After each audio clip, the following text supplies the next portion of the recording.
Good afternoon, and welcome to Hologic's third quarter fiscal 2020 earnings conference call. My name is Cody, and I am your operator for today's call. Today's conference call is being recorded. All lines have been placed on mute. I would now like to introduce Mike Watts, Vice President, Investor Relations and Corporate Communications, to begin the call. Please go ahead, sir. Thank you, Cody. Good afternoon, and thanks for joining us for Hologic's third quarter fiscal 2020 earnings call. With me today are Steve MacMillan, the company's Chairman, President, and CEO, and Karleen Oberton, our Chief Financial Officer. Steve and Karleen both have some prepared remarks today, then we'll have a question and answer session. Our third quarter press release is available now on the investors section of our website. We also will post our prepared remarks to our website shortly after we deliver them. Finally, a replay of this call will be archived through August 21st. Before we begin, I'd like to inform you that certain statements we make during this call will be forward-looking. These statements involve known and unknown risks and uncertainties that may cause actual results to differ materially from those expressed or implied. Such factors include those that are referenced in our safe harbor statement that's included in our earnings release and in our filings with the SEC. Also during this call, we will be discussing certain non-GAAP financial measures. A reconciliation to GAAP can be found in our earnings release. One of these non-GAAP measures is organic revenue. As a reminder, we're defining organic revenue as constant currency revenue less the divested blood screening and Cynosure businesses, as well as the acquired Supersonic Imagine business. Finally, any percentage changes that we discuss will be on a year-over-year basis, and revenue growth rates will be expressed in constant currency unless otherwise noted. Now I'd like to turn the call over to Steve MacMillan, Hologic's CEO. Thank you, Mike, and good afternoon, everyone. We're pleased to discuss our financial results for the third quarter of fiscal 2020. Our results were very strong and reflect the value of our unique set of businesses in a time of great economic uncertainty. To begin, these last several months have been the most challenging, tumultuous, and unpredictable time of my career, but also the most exhilarating and ultimately gratifying. There's still a lot of history to be written regarding this pandemic, and things can change very quickly in COVID time. But we're very pleased with the significant contributions Hologic has made to human health thus far, and excited about our ability to do even more. I am just so proud of our team, who are working day and night with customers, regulators, suppliers, elected officials, and others to address the most pressing problem facing the world today. In the last couple of years, we've talked a lot about social responsibility and Hologic's corporate purpose to enable healthier lives everywhere, every day. It is this purpose that inspired our people to do more than seemed possible in the third quarter of fiscal 2020. Never before have we lived into our mission more completely or touched more human lives than during the COVID-19 pandemic. Indeed, our results flow from the positive impact we're making on human health. Karleen will cover the details, but let's start by saying that while the quarter began with great uncertainty and painful decisions to preserve cash flow, it ended with results that were better than we ever envisioned. We posted total revenue of $822.9 million and earnings per share of 75 cents. Revenue grew 8.1% organically, and EPS increased 19%. These growth rates, our best organic performance in a very long time, significantly beat our expectations at the start of the quarter. Outperformance was driven by unprecedented demand for our COVID tests on the Panther system, as well as the quicker than expected strengthening of our surgical division. In addition, COVID testing surged late in the quarter, so our results also far exceeded the update we provided via the 8K in June. We'll now highlight 3 primary points related to COVID. Then Karleen will cover the rest of the business. First, our manufacturing and supply chain team did an amazing job in the quarter to ramp up production of our COVID assays, helping more labs and doctors deliver diagnostic insights when and where they are needed. Second, we believe our diagnostic response to COVID will have short, medium, and long-term benefits for the company as a whole. And third, the strengthening of our international franchises over the years is enabling us to make a big difference in the COVID fight today, which in turn will further accelerate our international business going forward. Let's start with manufacturing and supply chain, an area that doesn't get a lot of attention on the typical earnings call. That's unfortunate because delivering high quality, highly precise products that doctors rely on to make critical decisions is at the core of our business. In the case of COVID, we are producing millions of tests that weren't even invented a few short months ago. And each test has to meet exactingly high performance and quality standards. In this unique time when demand for COVID tests is exceeding supply, high quality, high volume manufacturing is critical. Although you'd never know it from the media stories, the diagnostics industry as a whole has done an unbelievable job of ramping up COVID production capacity. As a nation, we are on pace to conduct about 23 million tests in July. This is more than double the level of testing as recently as May, and more than 20 times the number of tests performed in March. In total, more than 52 million COVID tests have been performed in the United States. For perspective, this is about 50% more than in the other G7 countries combined. Never before has a molecular diagnostic test been scaled up to these volumes this fast. In fact, the amount of COVID testing being done today is about 7 times greater than the next most common molecular diagnostic test. Our industry and its employees have a lot to be proud of, and we are striving to do more.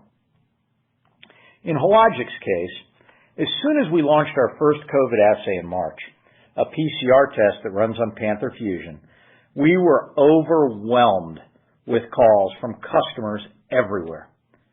So we immediately activated 3 key projects, working closely with our suppliers and partners around the world.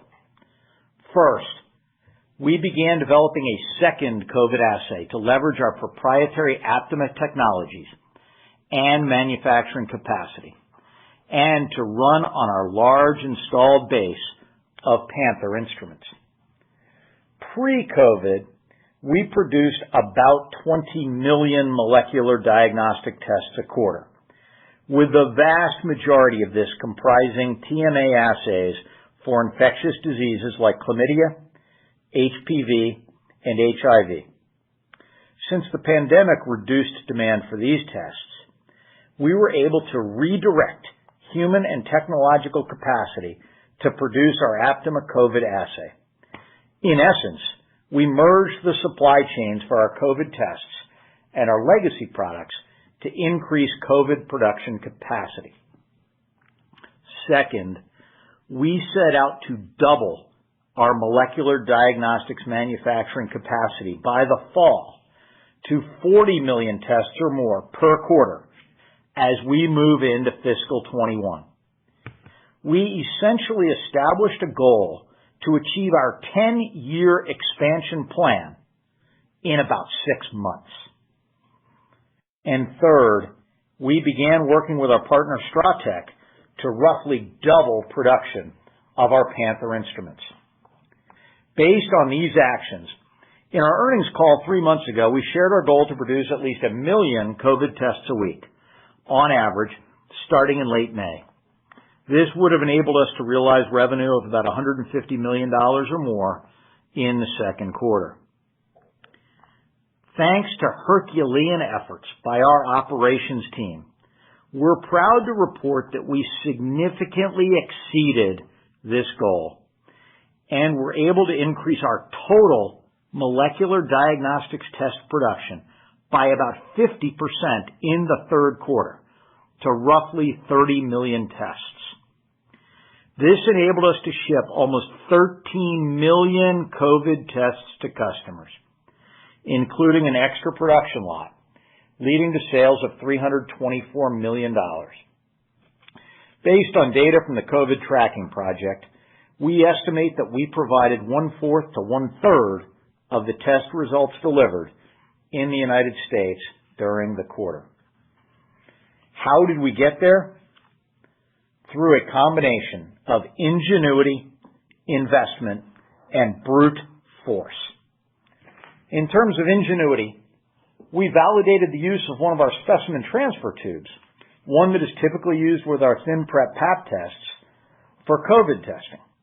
This helped total kit capacity catch up to our underlying production of reagents and enabled us to ship millions of additional tests. And we validated a new sample collection and loading method that reduces the use of penetrable caps, a short-term constraint that we discussed last quarter. In terms of investment, we currently expect to spend over $50 million in capital to expand COVID production, with about $14 million of that spent through the third quarter. Some of this is being used to install new high-speed filling lines, and we are also investing in new, custom machinery to produce more penetrable caps. As announced this week, this effort is also being supported by HHS and DoD. In terms of brute force, we are producing 24/7 at our facility in San Diego. Employees from areas like IS and finance were trained to work on the packaging lines, while we hire over 150 new operations employees here, more than a 50% increase. We also expanded capabilities at our diagnostics plant in Manchester, United Kingdom, which began producing COVID tests at the end of June. Overall, these actions have provided the capacity to produce at least 1.5 million COVID tests per week, on average, and should enable COVID sales to increase sequentially in the fourth quarter, over and above our very strong Q3, even while accommodating higher volumes of our women's health tests. And there is the potential to do more if we are able to work through some remaining supply chain constraints on certain instrument components. The second point is that our diagnostic response to COVID will have short, medium, and long-term benefits for Hologic as a whole. In the short term, the benefits are obvious. Over the next several quarters, COVID testing will help drive strong overall corporate growth, even before the base business fully recovers. In the medium term, we expect that the record number of Panther and Panther Fusion instruments that we are placing now will turbocharge our razor blade business model and dramatically increase pull-through of other assays. These include our new women's health tests, our quantitative virology products, and our respiratory mini panels. To illustrate this, over the last several years, we have placed an average of 228 new Panther systems globally per year. In the third quarter alone, we placed 208 systems. 208. That was made possible by a significant expansion of production capacity at Stratec, and even by refurbishing more than 50 Panthers from our own research labs. At the end of June, our installed base stood at more than 2,000 systems, with almost 45% of these outside the United States. And over this fiscal year, we expect to place about 500 Panthers, more than doubling our recent annual run rate. Of the 152 systems shipped this quarter in the United States, we estimate that more than 60% will replace one of our older workhorse Tigris systems over time. This will enable those customers to access our full menu of 16 FDA-authorized tests on Panther rather than the 4 that are cleared on Tigris. The other 40% of systems either displaced a competitor or enabled a new customer to begin testing. And some of these new customers are specifically targeting nascent growth opportunities such as home sample collection. One way we measure new customer adoption internally, as well as incentivize our sales force, is by tracking what we call TORs, or tests of record, and the contracted year one revenue associated with them. A TOR is achieved when a customer goes live with a new assay on our system. In 2020, even as COVID is driving tremendous interest in Panther, our sales team has been focused on securing downstream revenue from other tests. Based on their excellent work and motivated by double the payout on non-COVID tours, we have already set a record for tour revenue. And we have even more signed and waiting to go live over the next couple of quarters. Since Panther was cleared in 2012, we have seen over and over again that as customers come to know and love the system, they adopt additional tests that drive even more pull-through. And we would expect the same dynamic to play out here. This will drive growth in the long term, even as multiple COVID vaccines are hopefully commercialized. While everyone at Hologic is rooting for successful vaccine development, it's important to note that the strength and duration of immunity still have to be established, and consumer surveys indicate that many people may choose not to be vaccinated. For these reasons, we also forecast there will be a long-term market for COVID testing on a global basis, just as testing coexists with vaccines today for pathogens such as HPV, hepatitis B, and influenza. The third point we want to make is that the strengthening of our international franchises over the years is enabling us to make a big difference in the fight against COVID today, which in turn will reshape our international businesses going forward. Let us give you a little more color on that. Over the last 3 years, international sales have been a major growth driver for the company, with our base businesses growing at a low double-digit CAGR organically. Within this, molecular diagnostics has been leading the charge, with growth rates often exceeding 20%. Underpinning this growth, we have invested methodically in our leadership and commercial infrastructure. We also divested Cynosure, which enabled our leaders to focus on the businesses they know best. For example, in our European region specifically, we had an installed base of about 220 Panthers in 2016, just before our regional president, Jan Verstrekken, joined the company. By the end of the third quarter, however, that number had doubled. By leveraging this installed base, our team has signed contracts in about a dozen countries that secure about $500 million of COVID testing revenue over the next 4 quarters, with opportunities to grow this further. The largest contract is with the UK Department of Health, which is worth nearly $190 million. While the vast majority of our COVID revenues in the third quarter came from the United States, expanding production capacity will enable us to serve more global customers going forward. In the third quarter alone, we shipped almost 60 Panther instruments to lab customers outside the United States. And like in the U.S., our commercial teams are capitalizing on the intense demand for COVID tests to drive pull-through of our other assays, which is a robust opportunity given our lower market shares globally. Before turning the call over to Karleen, let me conclude by saying that the COVID-19 pandemic has really highlighted the importance of diagnostics within the healthcare system. In the future, we hope that this will lead to a strengthening of the public health infrastructure, more favorable reimbursement for diagnostic testing, and hopefully even more appreciation for the value of early detection, which is our core focus. At the same time, our response to the pandemic is also making Hologic a much more successful and influential player within the diagnostics industry, both domestically and overseas.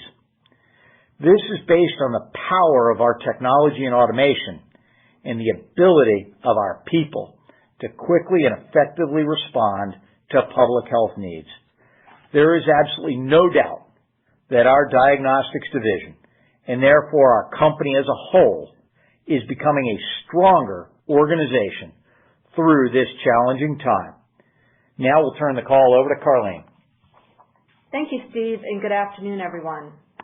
In my remarks today, I'm going to provide an overview of our divisional sales results, walk through our income statement, briefly touch on a few other key financial metrics, and finish by reinstating our financial guidance for the fourth quarter. Let me start by summarizing our third quarter results. Revenue of $822.9 million declined 3.1% due to the divestiture of Cynosure.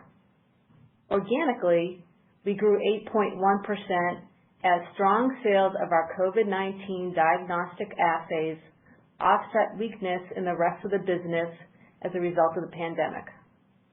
Profitability improved, with EPS of 75 cents, increasing 19%, well ahead of our expectations. We entered the third quarter facing unprecedented uncertainty, and we acted prudently and decisively to reduce expenses and preserve cash.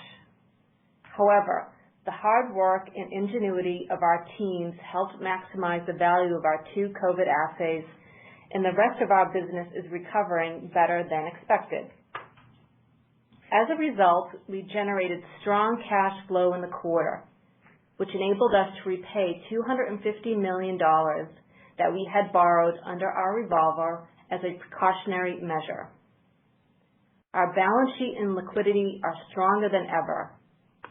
For all these reasons, we are optimistic that we are in a position for a very successful fourth quarter. With that introduction, I will now provide some more detail on our divisional revenue results. Diagnostics, our largest division, grew an outstanding 74.9% in the third quarter, driven by molecular, where sales increased 170.3%. As Steve mentioned, in response to the unprecedented need for COVID testing, we increased our production capacity substantially in the third quarter. This enabled us to ship about 13 million COVID tests to customers, generating revenue of $324 million. Outside of COVID-19 testing, our base molecular and cytology businesses declined, but trends improved as the quarter went on.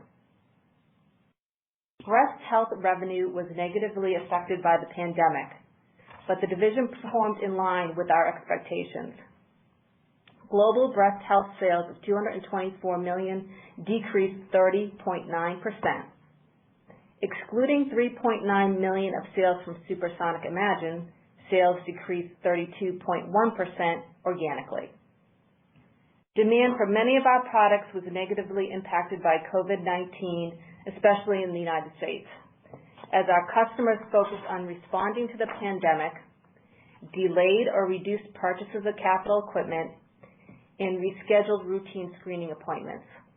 However, service revenue and international sales declined much less, cushioning the overall decline. In surgical, sales of $51.5 million decreased 53.9%, better than our internal forecast as the business has begun to recover more rapidly than anticipated. Weekly demand declined close to 90% early in the quarter as elective procedures were postponed. However, we saw steady, substantial improvement in May and more so in June. Overall, in terms of geography, domestic sales of $660.8 million increased 2.9% on a reported basis, as strong sales of COVID tests more than offset the impact of the Cynosure divestiture and reductions across all other product lines. But on an organic basis, U.S. revenue was up 11.2%. Outside the United States, reported sales of $162.1 million decreased 21.2% on a reported basis and 2.8% organically. As you know, many countries began to emerge from the COVID pandemic earlier than the U.S. did, which helped our results. In addition, we began shipping our COVID-19 assays to our international customers in June and expect these to be significant contributors to our future growth.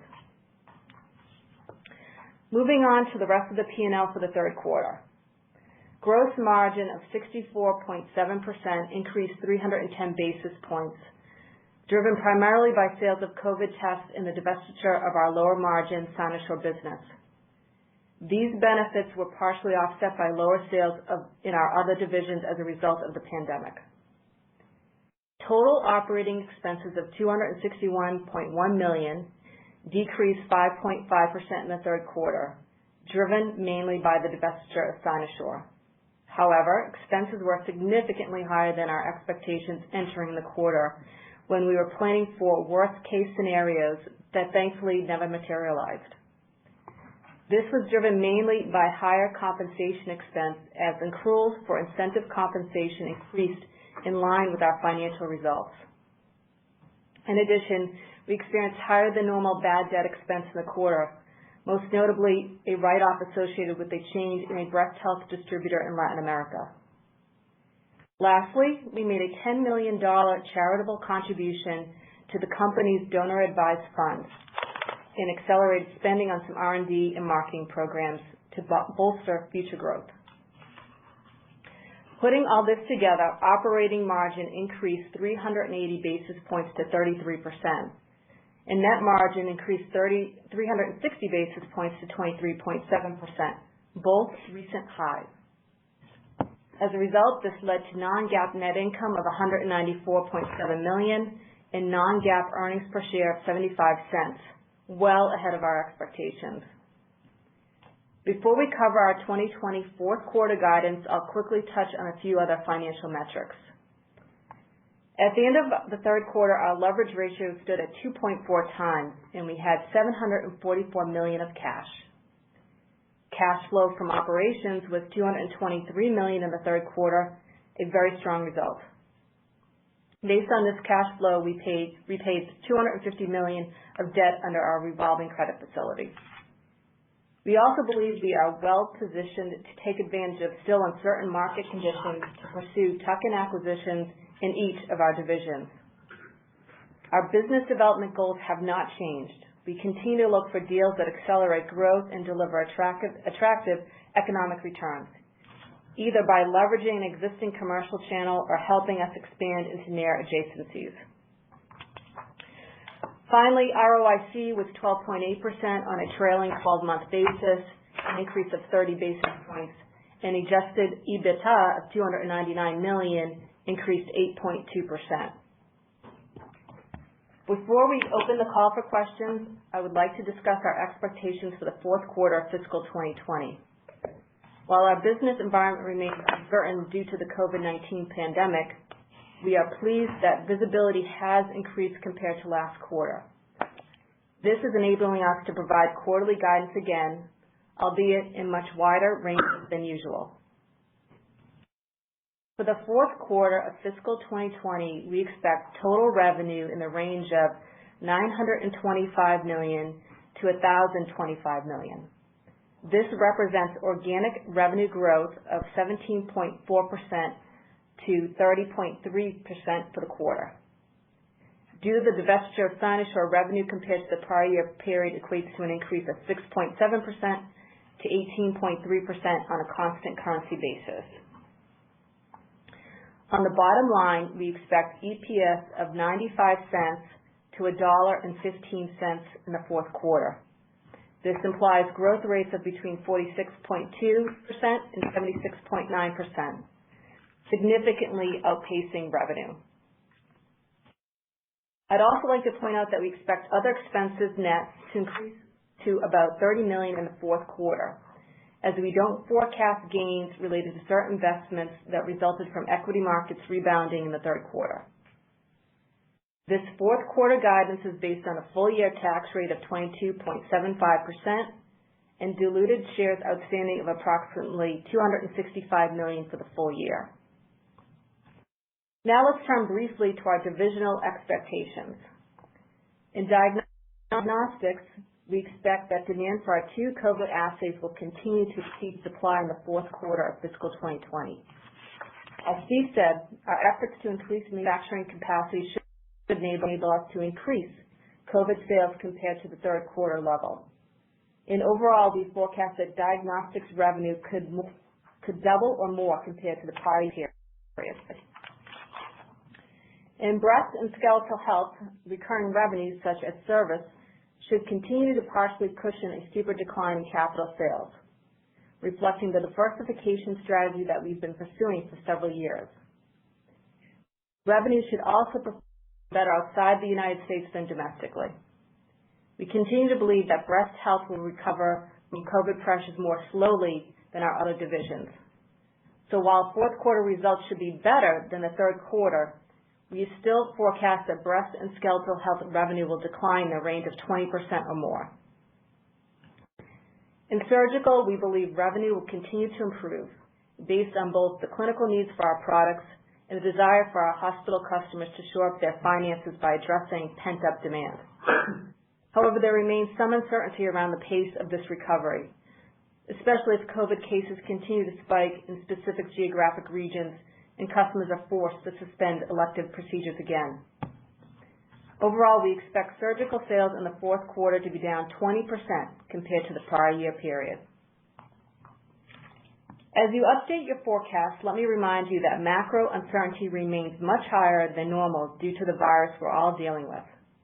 That's why we're providing wide guidance ranges, and we would encourage you to model at the middle of these ranges, which incorporate both potential upsides and downsides. Before we open the call for questions, let me conclude by saying that Hologic's financial performance in the third quarter was excellent, and our financial condition remains rock solid. As I look back, it's hard to describe how much our financial situation improved over the course of the quarter. For this, we thank an R&D team that quickly developed new COVID tests, and operations and supply chain teams that found a way to knock down just about every barrier to increase production. As Steve said, it's especially gratifying that we did well by doing good in the third quarter. What's more, we expect this performance to get even better in our fourth quarter. With that, I will ask the operator to open the call for questions. Please limit your question to one plus a related follow-up, then return to the queue. Operator, we are ready for the first question. Thank you. If you'd like to ask a question, please signal by pressing *1 on your telephone keypad. If you are using a speakerphone, please make sure your mute function is turned off to allow your signal to reach our equipment. As was said, in order to accommodate as many questions as possible, we do ask that you please limit yourself to one question and one follow-up before re-entering the queue. We'll take our first question from Patrick Donnelly with Citi. Please go ahead. Great. Thanks, guys. Steve, not even sure where to start. You guys threw a ton of impressive numbers at us, so congratulations on that. Thank you. Team effort. Yeah, absolutely. I know you kind of called out things can change quickly in these times. I certainly appreciate that. But maybe looking ahead, can you talk through your views on the durability of testing into 2021? I mean, it certainly sounds like you're pretty bullish on the opportunity. Maybe we focus on the U.S., the international. You kind of gave some good color there. But you guys have obviously ramped capacity nicely. How are you thinking about the setup into fiscal 21? I mean, it seems like demand is only increasing recently. You gave those numbers on June. Any reason to think, things don't continue to accelerate as we head into 1Q and 2Q next year? As you guys have talked about, 4Q certainly looks better than 3Q. Maybe just talk through the setup there from the testing side with the visibility we have today. Sure. And again, Patrick, as you well know, hard to put long-range forecasting, but here's here's the way we think about it. And it was really around the decision we made in March to double our capacity by the fall, which when people first looked at us thought was nuts. Here's the simple reality. We're going to be going into a cold and flu season. I think every single person that sneezes or coughs from September through the next season is going to end up getting tested for COVID.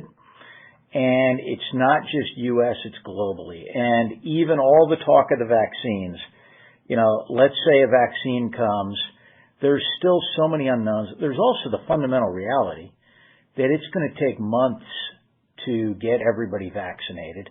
Even after that, people are going to be still getting this thing, and particularly on a global basis. We're not going to vaccinate the world, and there's only so long we can shut the world down and have people staying at home and not traveling and everything else. So I think we really see this, again, can't exactly quantify the magnitude, but you know what? Look at all the universities, right? Everybody needs to get back to work. Testing is the key area to help get people comfortable. So I think we see this at least going, well through the next season. And beyond that, this thing is so voracious that we really believe there's going to probably, at a bare minimum, be an ongoing trail of testing just for prevalence or something else and population screening for at least another year or two. I think even Pfizer, announced as it relates to a vaccine, they see a vaccine market continuing for years. So, we really see there a lot more durability there. Having said that, if it's not, we got our base businesses as well. But, fundamentally, we think this thing is going to be far more persistent than I think what a lot of people necessarily thought at the beginning. That's helpful. And then maybe on the margin side, can you just talk through expectations there? Obviously you guys are investing a lot for areas like capacity expansion, and are you plugging money into other growth initiatives, just capitalizing again on these near-term tailwinds and big cash flow numbers, et cetera? And then quickly on the margin as well, anything to call out on the profile of the international COVID testing? Is that a bit lower just given how massive those orders are? Yeah, so this is Carleen. So a couple of things. So yeah, certainly we are investing in capacity, but also, in our R&D for sure, to accelerate, future products. And on your point on ASPs outside the U.S., yeah, those will be a little lower than what we've seen at this point in the U.S. Thank you. We'll now take our next question from Chris Lynn with Cowen. Go ahead. Hey, thanks for taking my question, and congrats. Sure. Steve, in your prepared remarks, you stated that Hologic could increase manufacturing even more if you can work through some of the supply chain constraints. Could you just help us understand what these constraints are, and if you are able to overcome them, how much would your manufacturing capacity increase over 1.5 million a week? Sure, Chris. The constraints themselves go really through the supply chain.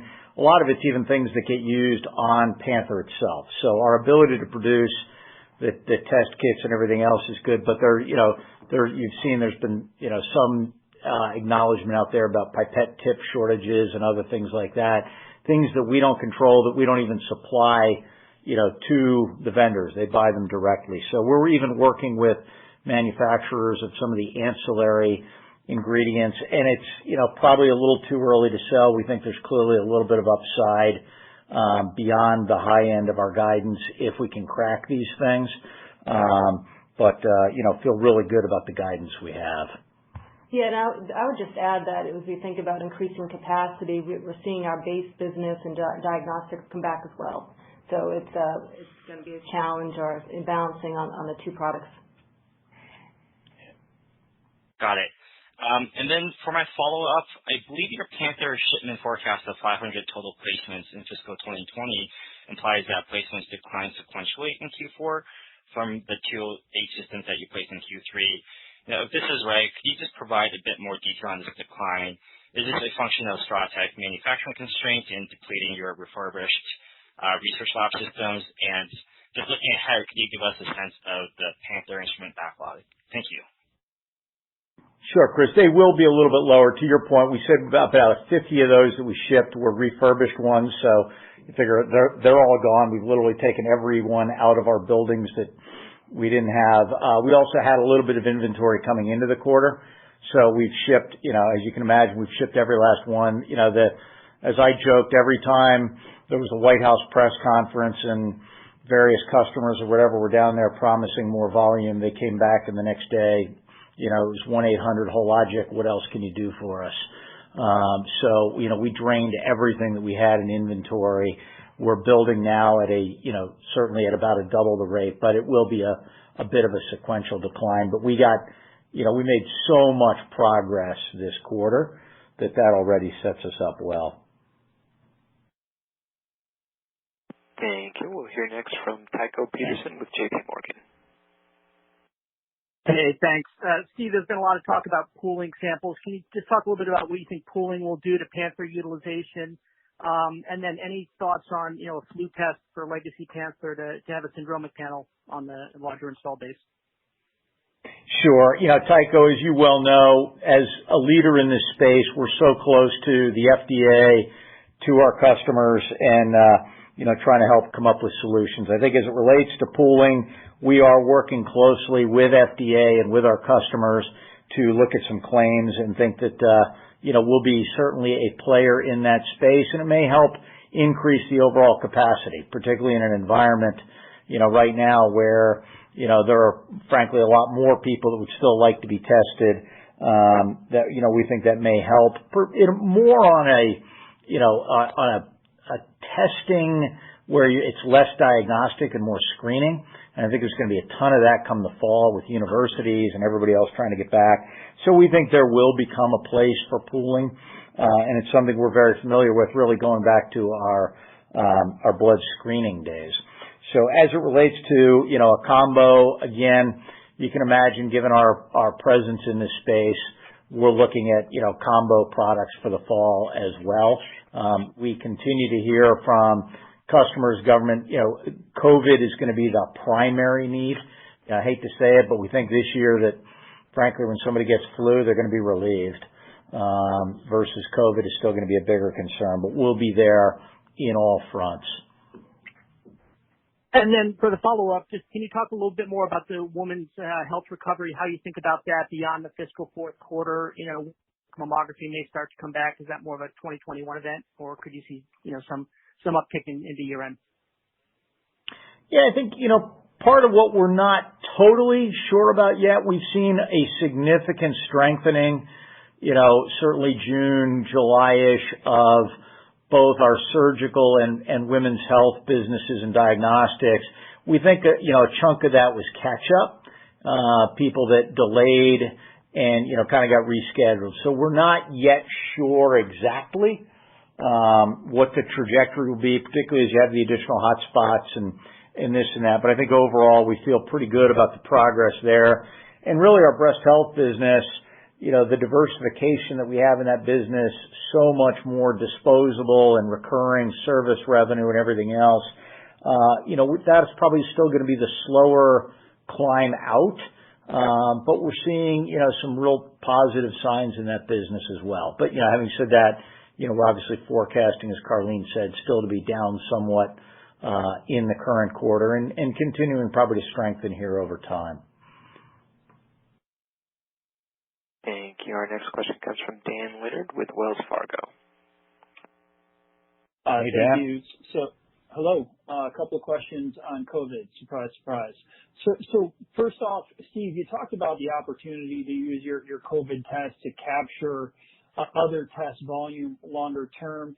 Can you elaborate on the mechanics of that? Is that contractual, and how confident are you that the customers aren't acquiring Panthers with the intent to, mothball them in 12 months? Yeah, I think a couple of things. We're very confident in that many of them are contractually there, both U.S. and internationally. Internationally, we've really linked it very clearly into, hate to say it, but we're providing you COVID tests, and there's the clear linkage to, as the COVID volume goes away, we will fill the Panthers with our women's health assays. So, there's a lot of new customers that are going to be coming on board. The other fundamental reality that we see everywhere, and it's why, as you see Hologic, we haven't been showing up at the press conferences, but we're clearly showing up in the marketplace. Everybody loves Panther. And the more that people use Panther, the more they want to use it. And by definition, the lab techs are constantly out screaming. We've had a number of governors call Kevin Thornall and say, you know what, I was just touring a couple of the labs in our state. All I keep hearing about is how great your Panther is. And so that even experience there, I think we're seeing more and more people just getting experienced on it, and they love it. Okay, and then for my follow-up, you talked about where the Panthers are going between Tigris, competitive wins, and some new customers, new to automated molecular diagnostics. That latter group, can you elaborate on what these customers look like? I think you hinted at some nascent opportunities, but really, what is the what does the demographic of this new to automated molecular diagnostic customer look like? Yeah, there's one that we had referenced, which is a company called Let's Get Checked, and they're doing a lot of direct to patient where they use our sample, they send it out, people send it back in, and they're running it on our Panther. And while it's certainly, they were actually a nascent customer in, with our base products, then as COVID came in, it's a real opportunity. We've known several people, just locally who've even used them. So, I think those are examples of ones that we'll be breaking out. Thank you. We'll next take our next question from Brian Weinstein with William Blair. Hey guys, thanks for taking the question. And Steve, that was quite a door slam that you guys just did. So congrats on that. Thank you. Our Panthers were born to run. Yes, they were. But not bad on your part either. Nice job. As we think about that 1.5 million per week here and all the demand that's there, you mentioned U.S., you mentioned OUS, and you gave some details on those OUS supply agreements that you guys have signed.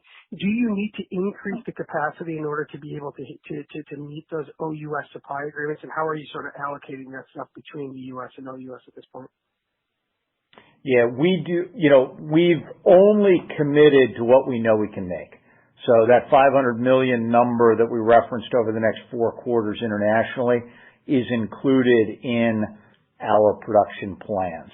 If we can expand beyond that, we know there continues to be more business both domestically and abroad. What's great is this is where, frankly, having our manufacturing facility in Manchester, UK, also because that's our diagnostics facility for Europe, again, it's not just San Diego, but it's them cranking full out now, and we really got them up and running in late June on the COVID test. Okay. And then if I could just kind of press on a previous question a little bit here on the idea of the combo test. I wasn't sure if you were committing to being in the market for the flu season, and if that would be sort of a true combo test that would be COVID flu, or if you're going to get a flu test sort of approved onto Panther, then have kind of a way of doing flu and COVID by running 2 separate tests, or just how you're thinking about kind of pursuing that, and just to confirm if you would be on the market, you thought by the flu season or not. Hey Brian, it's Mike. I'm gonna take that one without the Springsteen reference, I think. Sorry. But so just as a couple things. One, just as a reminder, we have the ability to do multiple flu plus COVID on our Fusion instrument today, as you know. So that'll be an important part of the armamentarium.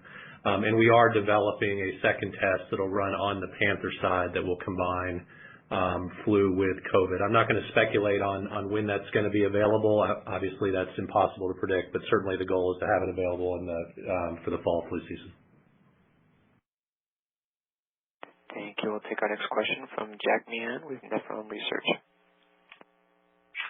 Thank you. Good afternoon. I'll continue on the diagnostic theme. I was curious if you could just comment on how you expect customers to use their Panther systems as the routine volumes start to improve, but the COVID testing sustains. Sorry, can you hear me? Yes. Yeah. Sorry, I thought I could hear something in the background. Yeah, just how you expect customers to use the Panther systems as the COVID testing sustains, but the routine volumes come back. And is there any cannibalization of the existing testing that you expect? It's part of the magic, by the way, as you know, with the random access Panther. It's so easy to be able to run the women's health test, the COVID test simultaneously, not having to batch, not having to do all the other stuff that can slow stuff down. So, we really are seeing our key customers using it for both. And, obviously we are not going to shortchange our core business that we built this company on, which is women's health. So, all of the numbers we're providing are continuing to, do well within our women's health business, plus adding on that additional COVID volume. But I think we see the customers being able to use both, and it's part of the big magic in our system, as you well know. And Jack, I would just add that I think we had talked about, prior to COVID, that on average, Panther was only 35% utilized, so there was capacity already within that install base to add additional testing. Great. And then, Steve, I was wondering if everything going on with COVID-19, if it changes your philosophy around M&A in the diagnostic space at all. Historically, I don't think you guys have looked at point of care as closely given your positioning in the hospital and regional labs, but do you think it makes sense with the focus on early detection to push further that way? Yeah, Jack, great question. I would think you'll see us, continuing or, probably accelerating a little bit of our bolt-on strategy, probably with both surgical as well as diagnostics, some things that we're, looking and teeing up, and we think this is going to put us in a good position to acquire. Having said that, we also think there's, there are clearly some lofty valuations that have been created within some of the space of diagnostics right now. So we're also willing to be patient and, certainly don't need to do anything, but I think it does give us more flexibility. And frankly, having Kevin Thornall out here running this business, who, as many of you know, Kevin, worked for several years in business development in his Stryker days. Having him now running this diagnostics business and doing an amazing job of that. He also brings a deeper business development bolt-on mindset, and I can tell you there's a lot more activity going on in the division with his leadership here. Thank you. We'll take our next question from Anthony Petroni with Jefferies. Thanks, and congratulations on a quarter on lots of progress in diagnostics. I have just a couple of math questions on some of the numbers you threw out here, Steve and Carleen. And so first it would be, is the $500 million you referenced over the next 4 quarters for Europe, I guess how much of that is baked in the fiscal 4Q? Should we just expect that evenly loaded, and so a quarter of that goes into next Q? And then how much is baked in there, I guess, for the fourth quarter for back to school? And you referenced it earlier, Steve, but it's, that it strikes us as being a big driver next quarter. And then last, just to get it in there, if we do it another way for, looking at your production capacity, at a minimum, we're coming up with $400 million for just 4Q. Is that a good starting point when we think about the next 90 days? Once again, congratulations. Thanks, Anthony. Certainly starting on the $500 million, which is an international number. That's both Asia Pac as well as Europe. It's primarily Europe, but just let me set the record straight there. I think a good way to think about that is fairly level loaded over the next 4 quarters.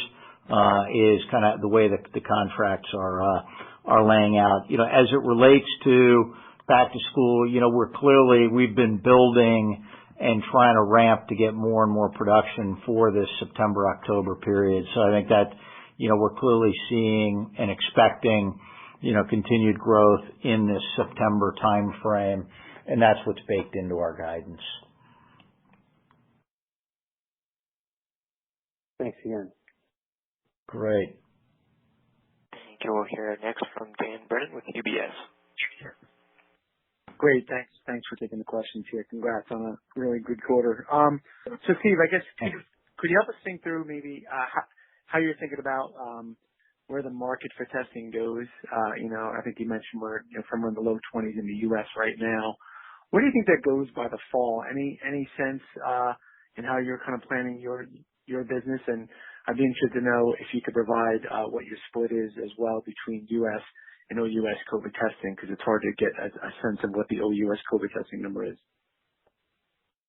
Yeah, obviously we've effectively given you a number on in terms of if you take that $500 million outside and divide it by 4 over the next 4 quarters, hopefully it gets you in the range of what the international component will be. Obviously, there'll still be more of it, going to the U.S. as well. So, it's hard to exactly know where this market's going, but I think, I remember being part of an AdvaMed call in, it was late April, early May, and they were saying that the country has the capacity to maybe do 400,000 tests a day maximum. We're now in that, I love your report every day, the 750 to 800, and we've, hit a 900,000 day. I'd be surprised probably if we're not at 1 million a day in that September timeframe. But again, we've gone, the way I think about it is we went, 5 million in April, 10 million in May, 15 in June. July is going to be over 20 million. Probably puts us on that pace to a 30-ish million number of tests in the United States in that September timeframe. And I think being very persistent as it goes through the whole cold and flu season. Great. Thank you for that. And then maybe just one more on vaccines. And, you kind of gave your some color up front on some consumer survey stuff and kind of how you think about the persistence of testing even when we have a vaccine in the market, and we'll have to wait and see what the efficacy of these look like. But is the sense that I think you talked about a real persistent strength in 21, and you talked about HPV and influenza, but we were thinking too that there could certainly be a much higher vaccination rate given the economic calamity that that this has caused. So I think some investors worry that if we get an effective vaccine, that the testing market could dry up rather quickly if there's like a dramatically higher adherence rate towards getting it. So anyway, it's hard to put the cart before the horse, but how should we think about, you think, that persistence in the 21, which you talked about when we begin to get some of this vaccine data out? Like, what are some of the signposts to watch, you think, to see, how strong and steady testing could be? Yeah, I think, think about it, particularly for the first half of 21, while the vaccine is rolling out, there's still going to be a bunch of people getting sick. And, in the United States, by the way, you got 350-ish million people.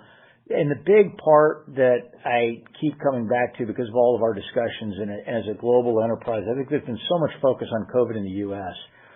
We're not going to vaccinate 7 billion people in the world.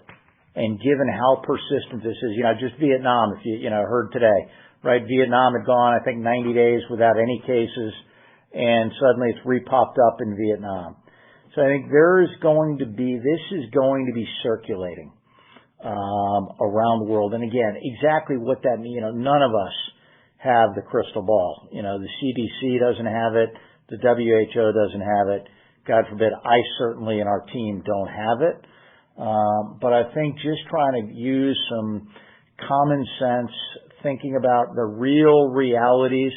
By the way, if I'm honest with you, who's going to likely get vaccinated first in the United States? It's probably going to be people who, have a little more money, who are in the suburbs, and, are we going to be getting the migrant worker population and a lot of the other folks that we really need to get where the persistence is bigger?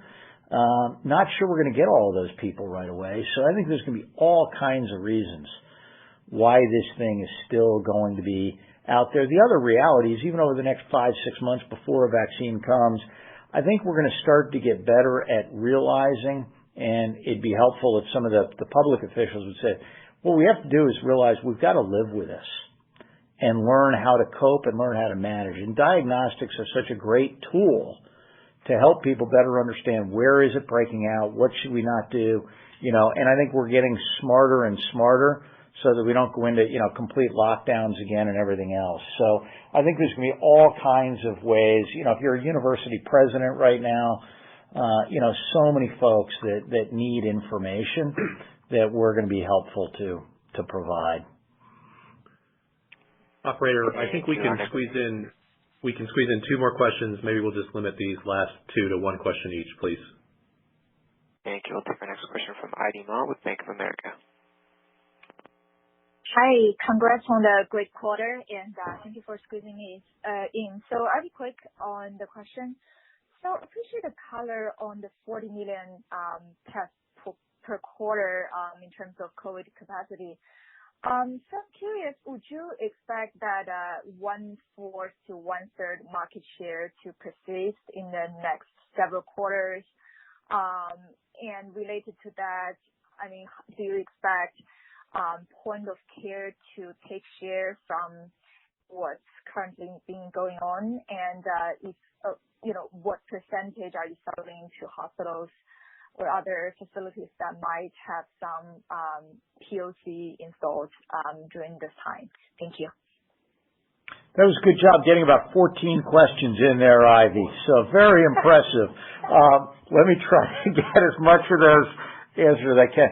First off, to clarify, the 40 million that we're building for production capacity is our total molecular volumes, of which clearly well more than half of that will be going, pretty much towards our base business. So with the COVID, so I want to make sure we didn't confuse and suggest that was a COVID production volume. In terms of, market share, we're really not that focused on market share right now because I don't think any of us can provide, the real battle. While we normally battle our competitors, the battle here is all of us battling this pandemic and battling coronavirus. So I think there's going to be plenty of business for us going here. I think as it relates to point of care, the point of care certainly has a role, but at the end of the day, super high volumes, it's hard to test 1,000 people, using point of care just from a manual, the time that it takes, while it's quick to get one test back for one person or you get 4 people tested, it's hard to do hundreds of people in a point of care world. And when you're as a country right now, conducting the level of tests, 700, 800, 900,000 tests a day, you've got to have high throughput, high volume systems to do that. So I think we're in one of those unique situations where, point of care is probably going to continue to grow and we're going to continue to grow. Thank you. We'll take our final question. Thank you. We'll take our final question from Richard Newitter from SVB Leerink. Please go ahead. Thanks for squeezing me in here, and congrats on the quarter. If I could just maybe on the non-COVID parts of the business, specifically in your surgical business, can you just elaborate a little bit on the trend as you were exiting June and into July? I appreciate you had mentioned some backlog work down or deferred procedures getting back on the schedule, but is there, what was the trend in the most recent few weeks? Was it improved from the exit rate coming out of June? And if you could comment a little bit on the actual, new visits, de novo kind of visits, if you will, and what you're seeing anecdotally in terms of patients seeking out care from that standpoint. Thank you. Yeah, Rich, we're not going to get into, how the last 2 weeks were relative to other 2 weeks and this and that. I think it's baked into our guidance. We said we'd see our surgical business being down roughly 20-ish% this quarter. That's a dramatic improvement from the down 50% plus last quarter. I think we like seeing it come back. And then we have some really good days, and then you have, Texas or, Florida goes into a slight little lockdown again or whatever, and you see, a little bit of things back. So, we don't have perfect visibility to the trend going forth, but we feel really good about the trajectory. We do, to the second part of your question on new visits versus backlog. We're trying to track that, and we've got combinations of both, a little more new. We don't have exact numbers, but, clearly, MyoSure with its, people have fibroid cases, that's going to be, that's a lot of new and existing. And NovaSure, there was a little more catch up initially, but, I think we're starting to see new patients coming back in as well. Thank you. That is all the time we have for questions today. This now concludes Hologic's second quarter fiscal 2020 earnings conference call. Have a good evening.